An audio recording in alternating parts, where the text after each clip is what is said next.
Welcome. Today's collaboration tool to be used in the classroom is Google Groups.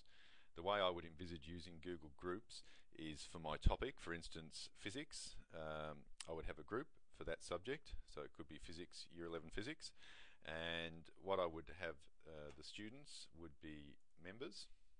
There's just some navigation tabs down the side here, so each student can be set up here. And what I would do is for each lesson that I have, I would have a separate topic for each lesson. So a bit of a summary, and I'm just going to click on one of these. So I would just, as a teacher, I would have the main points, the big ideas of the class of that lesson, and students could reply with their thoughts and have conversations based on the lessons, which is great if a student happens to miss a lesson or for revision. They can go back and look at what was going on at that time.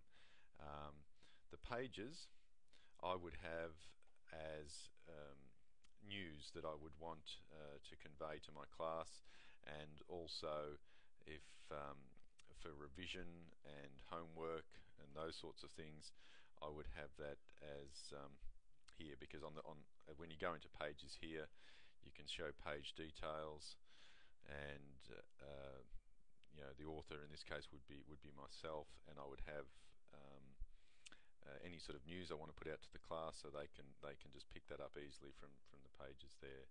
These are actually set up just like a web page, so you can embed lots of things in those, and it's very similar to Google Sites, which is another collaboration offering from Google, which I'll review, I think, in one of my other little tutorials. The files here, say for science, there'd be a number of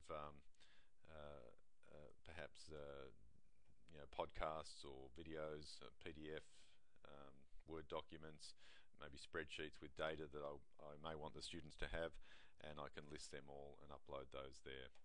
There is a limit, I think in this case, of 100 megabytes, so it's not huge, but it's still quite sufficient. And Google is making a lot of inroads into using their products in education, and I dare say there are certain quotas that would be a lot bigger than that for uses in the classroom as well. So that's my little wrap up, just very quickly, of Google Groups. Again, it's an asynchronous type tool whereby the person doesn't have to be logged on at the time to take part in the discussions. They can log in when suits them and see what's going on, and also be notified of any new activity that's happening on the web page. And that's actually an Edit My Membership. You can see here you can get postings sent to your email. You can either have none sent, or in my case, I'm choosing one per day, so it just gives me a bit of a summary of what activity is happening on this site. That's all for now. I'll see you on the next tutorial. Thanks.